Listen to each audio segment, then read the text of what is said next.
Hari ini kembali lagi hadir untuk berbagi renungan firman Tuhan di hari Kamis. Hari ini udah hari Kamis, beberapa hari lagi udah hari Jumat. Tapi aku mau tanya gimana kabarnya semuanya? Apakah minggu ini, adalah minggu-minggu yang gimana, cepat berlalu atau ngerasanya lambat banget untuk melalui sepanjang seminggu ini? Ada beberapa dari saudara kita yang juga lagi berpuasa ya. Dan kita hadir, sebagai seluruh warga negara Indonesia, iya. Kita menghormati, saudara kita yang lagi berpuasa dan udah mau menuju akhir bulan Januari, Februari, Maret, kita akan masuk ke bulan April beberapa hari lagi. Dan seperti yang kita tunggu-tunggu, ada libur panjang nanti di bulan April. Nah, aku juga bulan April ini aku pengen, berbagi lebih banyak di, eee, YouTube aku. Karena YouTube aku dari awal tahun kayaknya aku nggak banyak update, kasihan.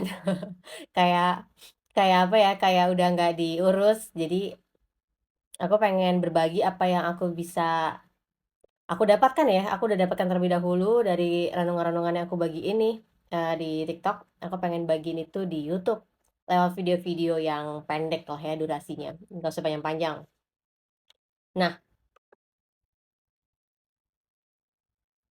kita bersama akan baca nih renungan dari Kisah Para Rasul, pasal yang kelima. Kemarin kita udah selesaiin tuh pasal yang keempat. Hari ini kita mau bahas pasal yang kelima.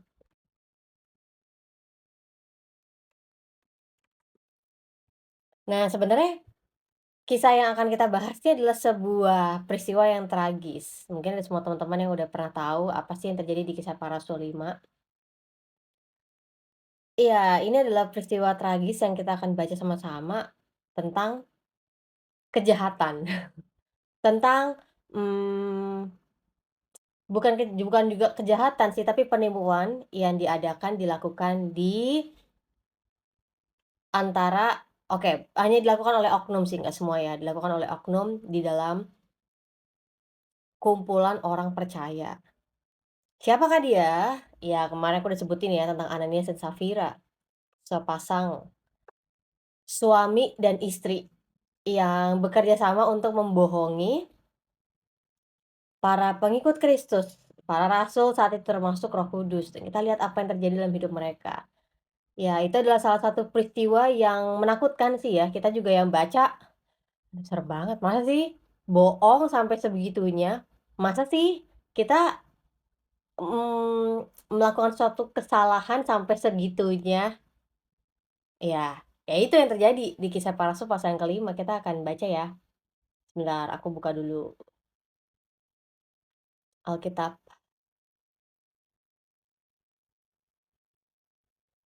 Siapa yang di sini dengerin, renungan dari pasal yang pertama?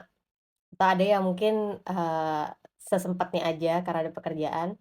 Tapi sebenarnya setiap kali aku baca Kisah Para Rasul, aku semakin banyak menyaksikan pekerjaan Roh Kudus di dalam Kisah Para Rasul. Sebenarnya pekerjaan Roh Kudus mah di mana aja ada ya, kalau misalnya kita lihat sebenarnya kita perhatikan banget-banget sebenarnya udah ada bahkan dari dulu, tapi mungkin, ada perbedaannya di Perjanjian Lama dan Perjanjian Baru bagaimana Roh Kudus itu berkarya.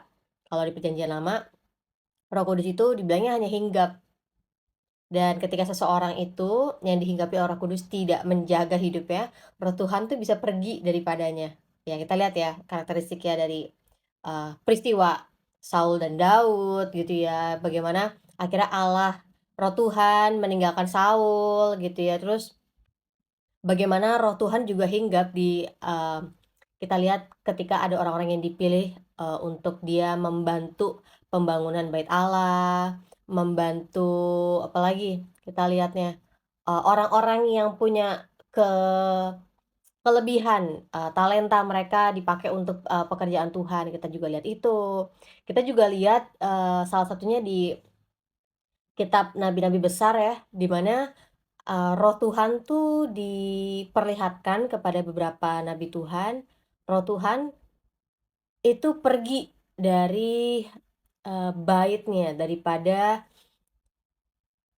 tempat di mana Allah ada, hadir di situ tempat perjanjian, Allah tuh pergi gitu ya dari Yesaya, dari ya kita banyak deh di salah satu peristiwa di kitab nabi besar. Terus kita lihat, oh, jadi roh Tuhan tuh bisa pergi gitu ya. Tapi berbedanya kalau kita lihat dari perkataan Tuhan Yesus, bahwa di kitab Yohanes pasal yang keberapa tuh ya, waktu itu aku baca, dikatakan bahwa Roh Kudus itu akan tinggal selama-lamanya, diam. Bukan cuma dia hinggap, tapi dia tinggal di dalam kita untuk selama-lamanya. Karena pada akhirnya Roh Kuduslah akan memberikan penghiburan kepada kita. Roh Kuduslah yang akan mengajarkan kita apa yang Yesus katakan. Roh Kudus yang akan menguatkan kita, memberikan kita keberanian. Wah, kita akan banyak lagi belajar tentang Roh Kudus dari Kisah Para Rasul. Nah, aku juga ngelihat ya dari post aku di TikTok di tahun lalu, aku post bukunya Benny Hinn tentang Roh Kudus, di mana, kita jangan hanya berhenti untuk belajar mempelajari tentang Roh Kudus. Dulu ketika saya belajar khusus di sekolah Alkitab, saya menyaksikan bahwa ada sebuah hal yang misterius tentang Roh Kudus gitu. Kayaknya kalau Bapa di sorga, oke, kayak udah familiar banget.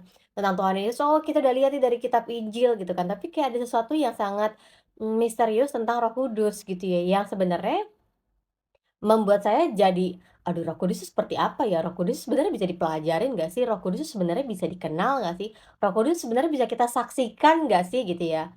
Nah, terus akhirnya ketika saya lagi baca bukunya Benny Hinn tentang Roh Kudus, Datanglah Roh Kudus ya, kalau nggak salah. Saya saksikan bahwa ada satu perkataan, satu kalimat yang bagus sekali, dia katakan, "Berhentilah untuk belajar tentang Roh Kudus, karena jauh lebih penting untuk kita mengalami Roh Kudus." Dan saya tuh dulu stuck di situ. Saya stuck di mana saya hanya mempelajari, oke, Roh Kudus itu seperti apa ya? Oh, Kisah Para Rasul mengatakan, Roh Kudus menampakkan diri dalam bentuk lidah-lidah api. Wah, itu. Atau dengan suara bising. Apakah tanda Roh Kudus bekerja selalu seperti itu? Kan enggak juga ya. Kita lihat nanti, lebih luas lagi di Kisah Para Rasul. Bagaimana Tuhan memanggil Paulus, bagaimana lewat penolakan dan penderitaan yang terjadi di Yerusalem, akhirnya para rasul pergi memberitakan Injil, bagaimana akhirnya Roh Kudus itu, diberitakan lebih lagi lewat surat-suratnya Paulus, surat-suratnya Petrus gitu ya. Jadi akhirnya saya tuh berhenti untuk berhenti hanya memikirkan Roh Kudus dalam skala pengetahuan, tapi saya pengen ngalamin Roh Kudus. Jangan sampai saya pinter, oh tahu Roh Kudus tuh kayak gini, oh tahu Roh Kudus kayak gini, tapi saya nggak ngalamin. Malu banget ya, malu banget. Makanya waktu itu ketika saya baca buku itu, saya tuh kayak tersadar, wah, saya mesti belajar untuk bagaimana hidup di dalam Roh, hidup dalam tuntunan Roh. Nggak cuma berpegang kepada kebenaran, Tuhan Yesus katakan, eee, penyembah-penyembah yang benar adalah penyembah-penyembah yang menyembah Bapa dalam roh dan kebenaran. Jadi, bukan hanya kita pegangan sama kebenaran, ada banyak orang yang lagi ambil studi khusus ya. Aku lagi lihat beberapa teman-teman aku yang, di gerejanya sebenarnya bukanlah tipikal orang-orang yang suka belajar firman Tuhan, tapi akhirnya mereka mau untuk bertekun di sekolah-sekolah khusus Alkitab, untuk mereka mendalami firman Tuhan. Bagus. Jadi kita emang harus balance antara kita, berpegangan kepada kebenaran dan kita juga hidup di dalam Roh. Kita nggak bisa hanya pegang kebenaran, lalu kita tidak mempercayai bahwa Roh Kudus yang menuntun kita, Roh Kudus yang berkarya, Roh Kudus yang akan menjamah hati orang-orang, kita nggak bisa. Kita harus seimbang. Pegangan kebenaran, dan kita juga pegangan dengan Roh Kudus, mengandalkan, hidup di dalam Roh Kudus, mengandalkan Roh Kudus. Mhm. Jadi akhirnya, aku menyaksikan bahwa, "Oh Tuhan, oke aku udah cukup untuk, belajar saat ini, aku lebih baik aku pengen dulu ngalamin Roh Kudus. Aku pengen dulu nih untuk hidup di dalam Roh Kudus, menyaksikan bagaimana Roh Kudus bekerja." Nah, hari ini udah banyak yang berkumpul, halo semua, shalom, ini ada Ibe. Ada Nagamanjo, shalom. Ada siapa lagi nih?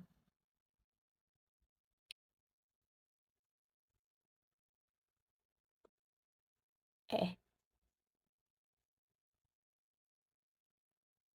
Iya. Oke, aku nggak bisa sebutin satu-satu ya, tapi halo semua, shalom, salam kenal. Kita hari ini berkumpul untuk sama-sama dengerin renungan firman Tuhan dari kitab Kisah Para Rasul pasal yang kelima. Sebelumnya aku udah mulai dari bulan Februari membahas tentang enggak deh, dari bulan Maret membahas tentang Kisah Para Rasul. Sebelumnya kita bahas kitab Yohanes. Lalu karena banyak perkataan-perkataan Tuhan Yesus yang memberikan saya semangat untuk oke deh, kita perlu nih untuk bagaimana menyaksikan janji Tuhan Yesus tentang Roh Kudus, ya udah kita masuk aja ke Kisah Para Rasul. Tapi sebelum itu, sebelum kita masuk ke dalam renungan harian di setiap Senin sampai Jumat, kita mau doa dulu sama-sama ya. Tuhan, aku sungguh bersyukur untuk siapapun yang bisa hadir di laptop ini. Aku percaya bahwa ada banyak orang Tuhan yang sebenarnya sedang menantikan Tuhan. Ada banyak orang yang mau untuk mengenal Tuhan. Dan aku percaya bahwa Tuhan akan menyatakan pribadinya, Tuhan akan memperkenalkan dirinya kepada setiap orang yang haus dan lapar akan Tuhan. Dan hari ini Tuhan, di waktu ini, aku berdoa biar Engkau Allah yang menyatakan kebenaran, Engkau Allah yang membukakan setiap, pintu-pintu kebenaran bagi kami yang haus dan lapar. Kami rindu Tuhan untuk mengalami Engkau lebih lagi, kami rindu untuk mengenal Engkau, mengenal Roh-Mu, mengenal kebenaran-Mu lebih lagi. Jadi aku percaya bahwa ada berkat, ada kedamaian, ada sukacita yang kami bisa dapatkan, yang kami nggak bisa dapatkan di tempat lain selain di dalam hadirat Tuhan. Dan aku percaya ada penyertaan pemeliharaan Tuhan sempurna dan setiap maksud dan rencana dari roh-roh jahat itu semua dipatahkan, dihancurkan di dalam nama Tuhan Yesus. Karena Tuhan lagi bertahta di saat ini, Tuhan lagi berdaulat di livetalk ini, dan aku percaya kemuliaan hanya bagi nama Tuhan. Di dalam nama Tuhan Yesus, amin. Oke, kita mau baca dari ayat yang pertama.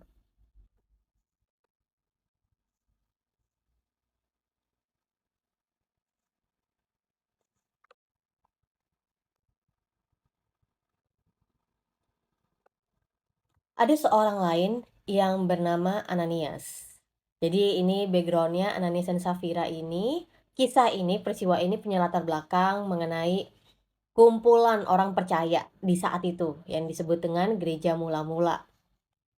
Jadi ada seseorang yang bernama Ananias, ia dan istrinya Safira menjual sebidang tanah. Nah, kalau misalnya ada yang belum tahu nih, ya oke, Ananias dan Safira ini kenapa gitu ya, backgroundnya kenapa? Oke, aku jelasin sebentar ya. Jadi ada peristiwa Pentakosta, di mana, ketika hari Pentakosta itu terjadi, Roh Kudus yang dijanjikan oleh Tuhan Yesus itu dicurahkan kepada para rasul. Nah, akhirnya para rasul ini dapat ambil kesempatan untuk memberitakan tentang kematian dan kebangkitan Yesus, tentang pekerjaan Yesus dan kaitannya dengan kehidupan mereka sebagai orang Israel. Nah, setelah itu akhirnya banyak orang yang mendengarkan kesaksian, khotbah dari para rasul, mereka beroleh perubahan perspektif. Mereka mau buka hati mereka dan mereka mau percaya kepada Yesus. Kurang lebih totalnya 2.000 jiwa. Dan, akhirnya setelah terkumpul nih para pengikut Kristus gitu ya, akhirnya mereka yang berasal dari luar kota Yerusalem, karena orang Yahudi yang datang saat itu di hari Pentakosta bukan hanya orang-orang Yahudi yang berasal dari Yerusalem, tapi juga dari luar gitu ya. Mereka akhirnya ya ketemu sama satu komunitas ini, ya mereka nggak mau untuk keluar dari komunitas itu, mereka mereka senang gitu ya. Mereka mereka menikmati bagaimana komunitas sebagai pengikut Kristus.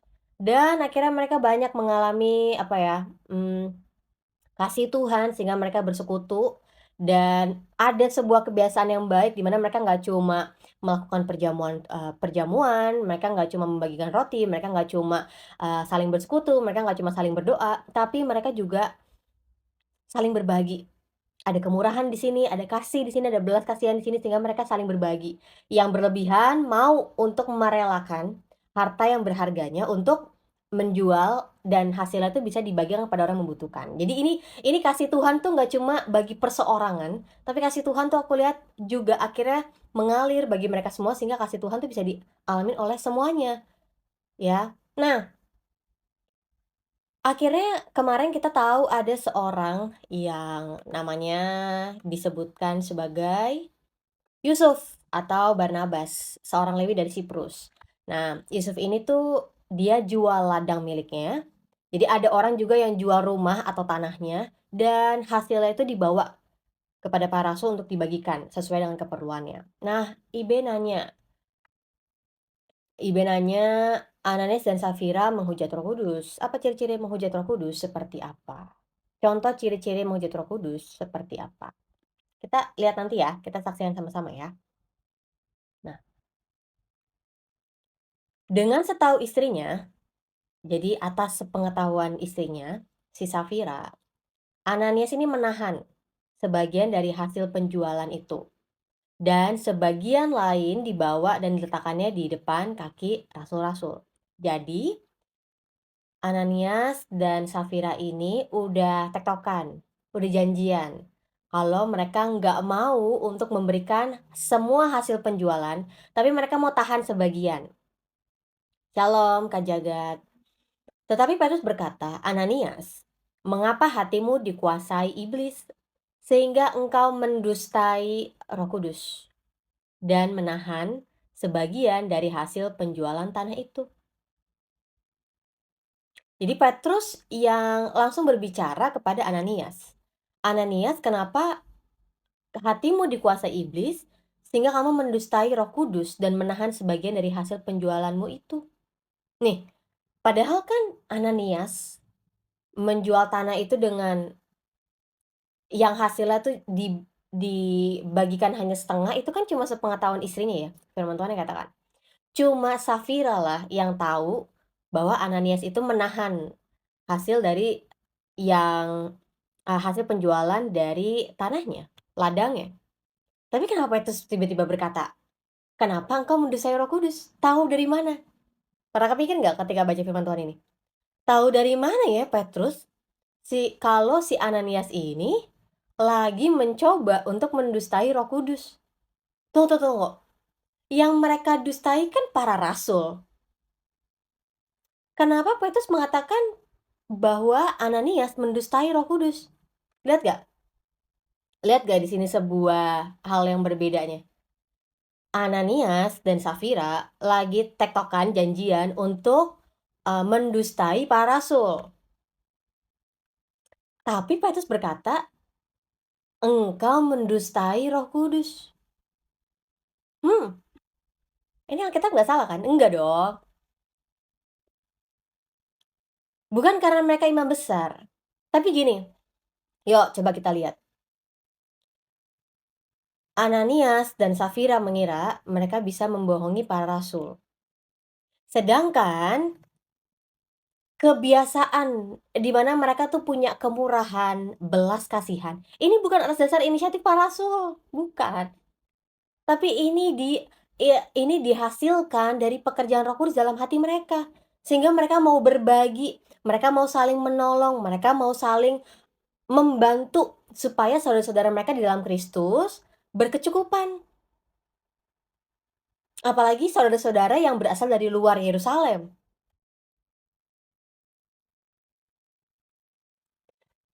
Jadi kita pikir kita pikir ketika kita sedang berbohong, kita sedang berbohong di hadapan manusia. Salah. Tapi sebenarnya kita sedang membohongi Tuhan. Itu sebabnya ada ya orang-orang yang punya kebiasaan untuk bohong putih. Ah, ini demi kebaikan ibu. Kita nggak usah ceritain sakit penyakitnya. Supaya ibu tuh bahagia. Supaya ibu tuh nggak sedih. Dan orang-orang mengizinkan bohong putih ini karena demi kebaikan orang itu.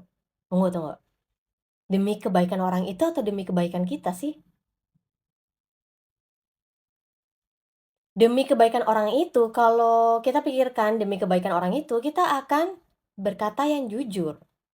Karena akhirnya kita akan memberikan kebenaran kepada orang itu, dan orang itu ya pasti ya akan mengalami sebuah masa sulit untuk dia bisa menerima kenyataan. Tapi pada akhirnya kan yang kita sampaikan adalah kebenaran. Makanya kalau misalnya kita bilang kita berbohong untuk kebaikan orang itu, loh tunggu dulu. Jangan-jangan sebenarnya itu untuk kebaikan kita, bukan untuk kebaikan orang itu. Kalau kita mengasihi orang itu, kalau kita ada untuk mau mengasihi orang itu, ya kita bicara yang benar.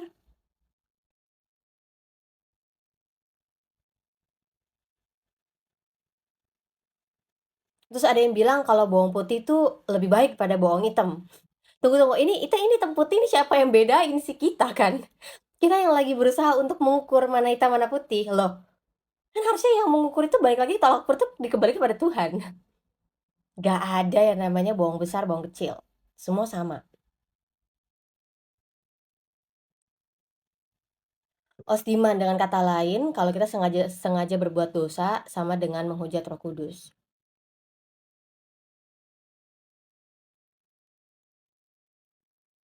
Sebenarnya kata menghujat Roh Kudus ini tuh cukup bermakna tidak biasa ya. Karena kalau misalnya kita bahas tentang menghujat Roh Kudus, itu maknanya luas banget. Lalu bagaimana? Apakah, kita orang Kristen bisa menghujat Roh Kudus? Kan jatuh-jatuhnya ke sana. Lalu apakah kita nih orang percaya kita bisa menghujat Roh Kudus? Itu kan kayak serem banget itu. Hmm, ya di sini dikatakan mendustai Roh Kudus. Yang artinya bahwa mereka pikir mereka berbohongnya hanya kepada manusia, tapi sebenarnya mereka berbohong di hadapan Tuhan. Mereka pikir bahwa, oh, kebiasaan berbuat baik ini hanya untuk menyenangkan para rasul. Tidak. Yang ada, yang menjadi kebiasaan karakteristik gereja mula-mula di mana mereka saling mengasihi, saling berbelas kasihan, mau saling membantu, ini adalah buah dari pekerjaan Roh Kudus. Yang di mana untuk menyatakan kemuliaan Allah.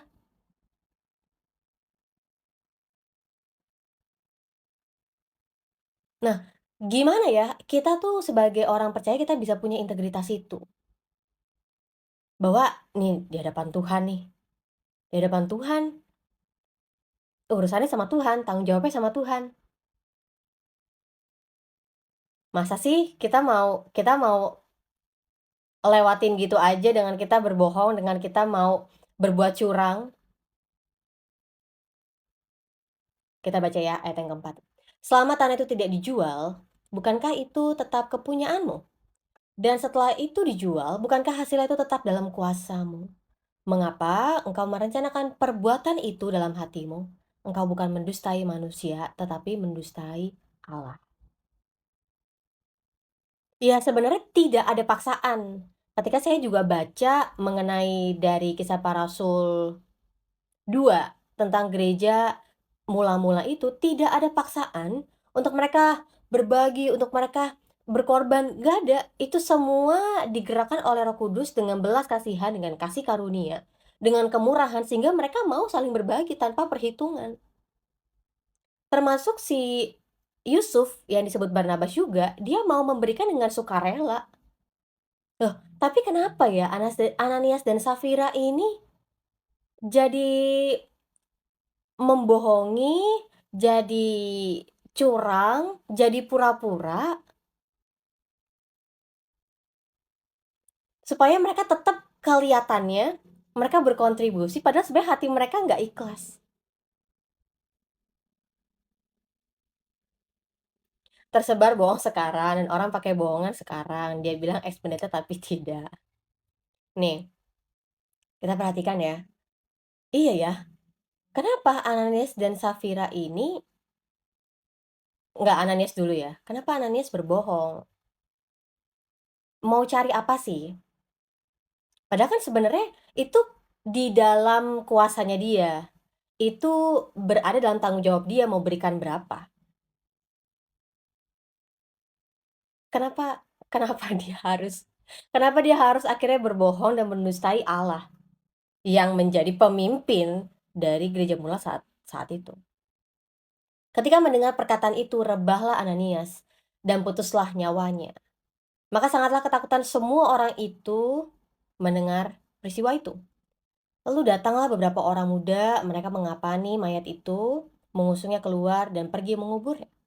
Kira-kira 3 jam kemudian masuklah istri Ananias, tetapi ia tidak tahu apa yang telah terjadi. Kata Petrus kepadanya, katakanlah kepadaku dengan harga sekiankah tanah itu kamu jual? Jawab perempuan itu, betul sekian. Jadi si Safira ini benar-benar nggak tahu apa yang apa yang terjadi oleh suaminya, karena mereka Mereka berada di peristiwa yang berbeda. Si Safira nggak dapet apa-apa update tentang Ananias, tetapi karena mereka udah sepakat dan di hadapan Petrus pun Safira berbohong. Kata Petrus, "Mengapa kamu berdua bersepakat untuk mencobai Roh Tuhan? Lihatlah, orang-orang yang baru mengubur suamimu berdiri di depan pintu, dan mereka akan mengusung engkau juga keluar." Lalu rebahlah Safira itu seketika itu juga di depan kaki Petrus dan putuslah nyawanya. Ketika orang-orang muda itu masuk, mereka mendapati dia sudah mati, lalu mereka mengusungnya keluar dan menguburnya di samping suaminya. Maka sangat ketakutanlah seluruh jemaat dan semua orang yang mendengarkan hal itu. Kenapa Ananias langsung mati? Kenapa ya? Kenapa hukumannya begitu berat? Antara hidup dan mati. Kenapa sih Tuhan tuh nggak berikan kesempatan untuk Ananias dan Safira ini bertobat? Untuk mengakui kesalahan mereka. Kenapa Ananias dan Safira nih nggak dapet kesempatan kedua? Lah, kita yang udah berdosa berulang-ulang kali, mungkin kita jatuh di hal yang sama terus, kita dapat kesempatan nih, kita masih hidup, ya kan?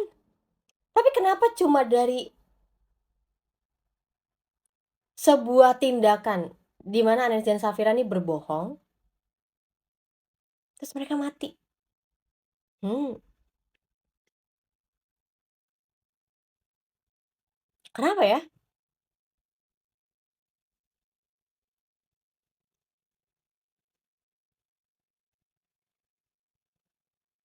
Kita lagi belajar sebuah peristiwa di mana ada beberapa orang yang tidak berkomitmen, tidak menjalankan komitmennya dengan benar di hadapan Tuhan.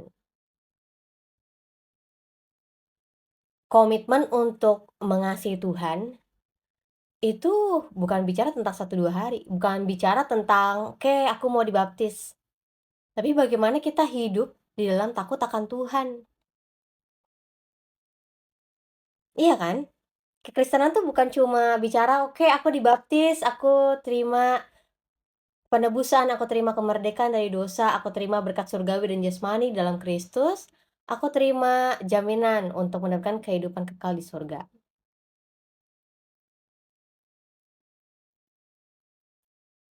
Apakah kekristenan sebenarnya cuma cuma tentang itu doang? Kan enggak.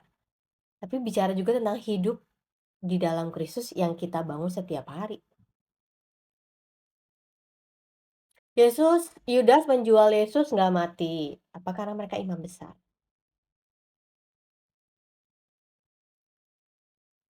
Mmm, kalau bicara tentang berbohong di hadapan pemimpin, bisa jadi karena karena para para murid saat itu udah diangkat jadi para rasul. Tetapi yang saya mau bagikan di sini sebenarnya adalah bagaimana Roh Kudus itu bekerja di dalam diri para rasul, sehingga para rasul itu bisa melihat akar dari masalah. Kalau misalnya saat itu ya, para rasul juga, tidak menerima Roh Kudus, ya mungkin para rasul hanya melihat apa yang kelihatan aja, ya kan? Oke, ketemu sama orang yang lumpuh dari sejak kecil, oh ya dia butuh sedekah. Oh, ini nih ada orang yang mau kasih sumbangan, oh ya terima kasih. Tapi karena ada Roh Kudus di dalam diri para rasul beroleh pengertian, para rasul beroleh hikmat untuk melihat sebuah akar dari masalah. Para rasul nggak bilang, "Kenapa sih kamu dustain kita?" Enggak. Para rasul bilang, "Mengapa kamu mendustai Allah? Mengapa kamu mendustai Roh Kudus?" Yang menyedihkan bagi para rasul adalah, kenapa kamu anggap kamu bisa mendustai Roh Kudus? Enggak. Kita nih sadar ya sebagai manusia, kita bisa dibohongin orang. Tapi sebenarnya yang menyedihkan kita adalah ketika mereka berbohong di hadapan Tuhan dengan cara mereka berbohong kepada orang lain. Kenapa ya? Kenapa ya kita nggak bisa untuk melihat akar dari masalah seperti ini nih, bahwa bukan sama sekali itu bukan tentang kita bohong kepada manusianya, di hadapan Tuhannya kita bohong. Bukan tentang kita menipu orang lain atau enggak, tetapi kita sudah menipu Tuhan dengan kejahatan-kejahatan yang kita lakukan. Jadi, aku kayak melihatnya ini sebenarnya sebuah hal yang lebih dalam lagi, lebih intim lagi, bahwa Ananias dan Safira mengira mereka bisa membohongi Tuhan. Hmm, mereka kira mereka tetap bisa melayani Tuhan sambil membohongi Tuhan. Hmm, apakah kita seperti itu? Kita menganggap kita bisa melayani Tuhan, tapi saat yang bersamaan kita juga membohongi Tuhan. Kita bisa untuk kita bilang kita mengasihi Tuhan, tapi sebenarnya kita juga lagi membohongi Tuhan. Karena sebenarnya yang kita kasih itu bukan Tuhan, tapi diri kita sendiri.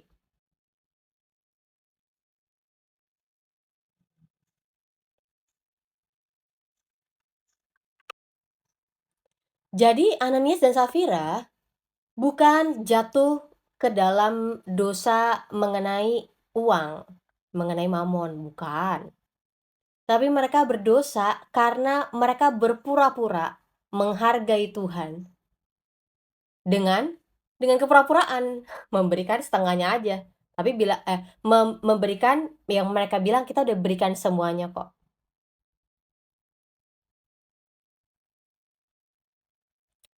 Atau kita mau lihat lebih dalam lagi, bahwa Ananias dan Safira ini, jangan-jangan mereka sebenarnya sedang mencari pengakuan bahwa mereka adalah orang yang punya kemurahan, orang yang punya belas kasihan, sehingga mereka telah menjual ladangnya dan memberikan seluruh hasilnya kepada rasul-rasul. Jangan-jangan gitu ya? Sebenarnya beda beda waktu dan beda konteks aja. Kita mati merujuk kepada Adam dan Hawa yang jatuh ke dalam dosa. Apa bedanya sama Yudas berbohong soal uang kas? Itu Yesus dibohongi dan Yesus tahu. Yudas sering berbohong di depan Yesus nggak mati loh. Nah ini, nah kita lagi bicara tentang hasil dari dosa. Kita lagi mau membandingkan kasus satu dengan kasus yang lain. Kok kayaknya, eee, Ananda dan Safira kayaknya dosanya nggak besar deh. Sedangkan Yudas dosanya besar banget, tapi Yudas masih bisa beroleh, kehidupan, cuma karena Yudas akhirnya bunuh diri aja, akhirnya dia mati.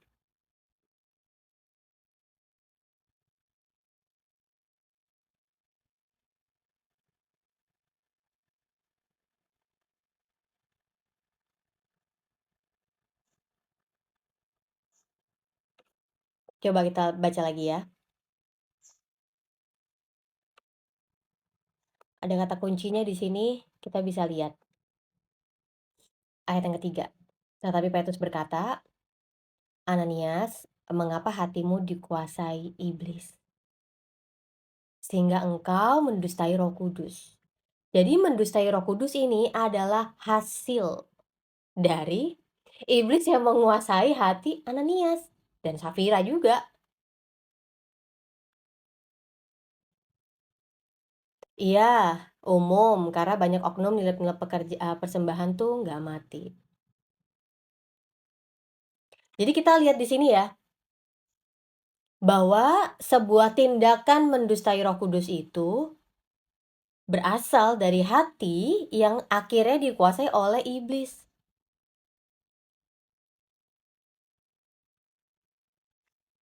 Jadi mereka pikir mereka berusaha itu nggak apa-apa, padahal sebenarnya mendusta itu adalah hasil dari hasil dari pekerjaannya iblis yang akhirnya udah kita apa ya, udah kita serahin tuh, udah akhirnya menguasai hati kita. Kita nggak cukup kuat untuk untuk berpegang pada kebenaran. Kita baca selanjutnya ya.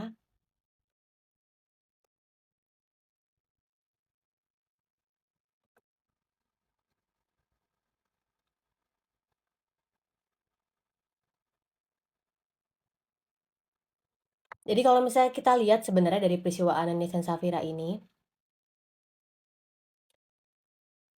ada sebuah pertunjukan yang luar biasa tentang Allah yang menyatakan kekudusannya di dalam gerejanya.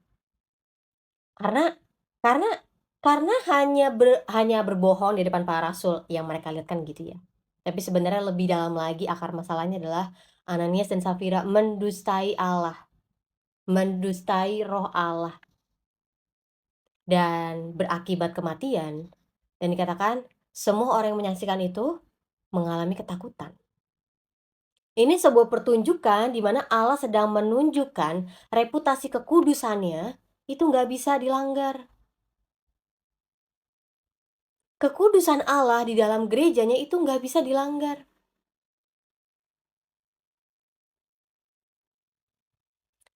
Allah lagi menyatakan kekudusannya di luar dari gereja Tuhan. Dengan bagaimana para rasul itu melakukan tanda-tanda yang ajaib dan mujizat. Mengajar, memberitakan Injil, ya. Tapi Allah juga menunjukkan kekudusannya di tengah-tengah umatnya. Bahwa kekudusan Allah tuh nggak bisa dipermainkan. Iya juga ya. Akhirnya semua orang yang menyaksikan peristiwa itu, aku percaya banget mereka jadi lebih lebih menghargai dan menghormati kekudusannya Tuhan. Bukan cuma tentang berbohong di depan para rasul, bukan. Tapi tanggung jawab mereka di hadapan Tuhan, mereka lagi membohongi Tuhan. Kita baca dari Ostiman, boleh dibacain atau jelasin juga Kakak 1 Korintus 6 ayat 19. Coba ya kita lihat apakah konteksnya sama, apakah masih satu, eee, topik yang berkaitan. Coba baca ya.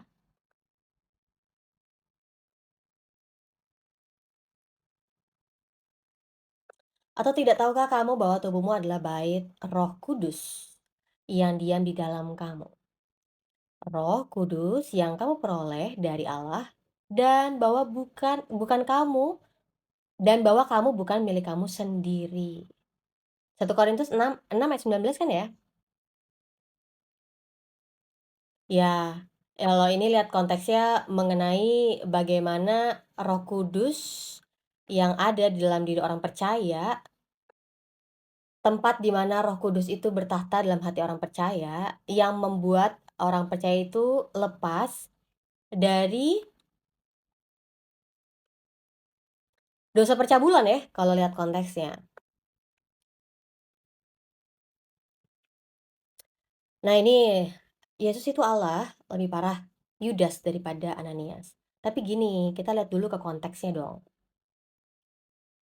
Contoh mengenai tentang Roh Kudus, kalau kita mau samaratain semuanya dari Perjanjian Lama, loh Roh Kudus juga udah dari dulu gitu. Jadi sebenarnya gereja umat Tuhan udah ada dong dari dulu, enggak, maksudnya konteks gereja.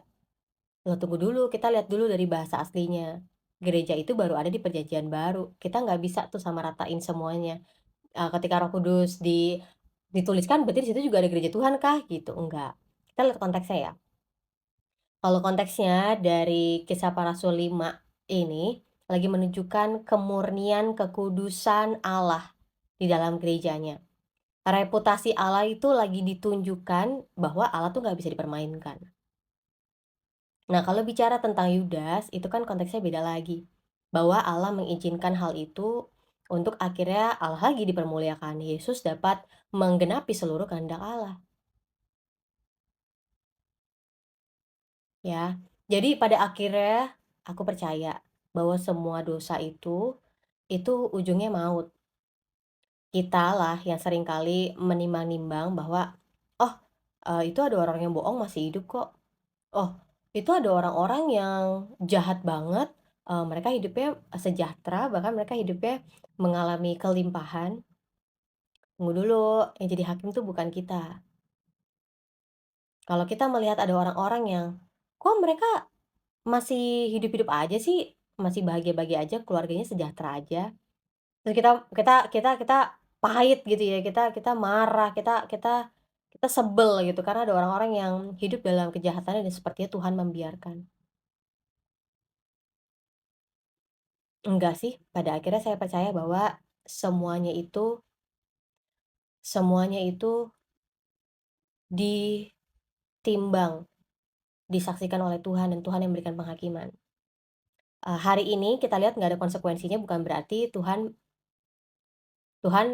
tidak menganggap tidak menghiraukan hal itu, enggak.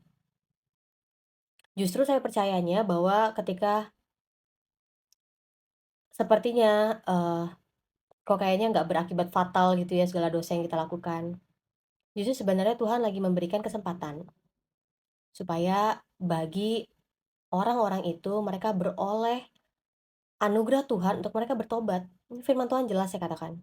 Sekali lagi ketika aku juga melihat ada orang-orang yang, "Ih kok, dia yang dulu jahatin saya malah hidupnya lebih sukses, dia yang jahatin hidup saya kok malah hidupnya lebih banyak temennya, lebih bahagia." Enggak, jangan kita iri kepada orang fasik. Jangan kita menimbang-nimbang, kita merasa kalau kayak gitu ya udah gue hidup seenaknya aja, enggak. Ya, jadi yuk, iya kita serahkan penghakiman kepada Tuhan. Dan ketika kita melihat ada orang-orang yang sepertinya tidak mendapatkan konsekuensi secara cepat gitu ya, seperti Ananias dan Safira, kita lebih banyak berdoa yuk untuk Tuhan selamatkan jiwanya. Masa sih ada orang-orang yang masuk dalam neraka karena keberdosaan terus kita bahagia? Enggak. Justru kita yang lebih banyak berdoa supaya Tuhan selamatin jiwanya. Tuhan biar dia beroleh kesadaran bahwa yang dia lakukan itu keliru di hadapan Tuhan.